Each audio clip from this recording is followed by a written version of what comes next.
अनुसूचित जातींच्या आरक्षणातील उपवर्गीकरणाच्या विरोधात आज पुण्यात महामोर्चा काढण्यात येणार आहे।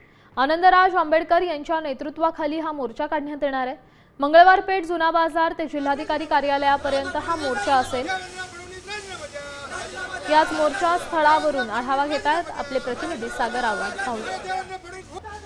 आनंदराज आंबेडकर यांच्या उपस्थितीमध्ये महामोर्चाचं आयोजन पुण्यामध्ये करण्यात आलेलं आहे। आपण जर पाहिलं तर आरक्षणातील उपवर्गीकरणाला विरोध जो आहे तो या ठिकाणी दर्शवण्यात आलेला आहे। आपण जर पाहिलं तर पुणे जिल्ह्यामध्ये आज पूर्णतः या मोर्चाचं नियोजन जे आहे ते करण्यात आलेलं आहे आणि मोठी तयारी जी आहे ती रिपब्लिकन सेना आणि इतर संघटनांच्या वतीने या ठिकाणी करण्यात येते।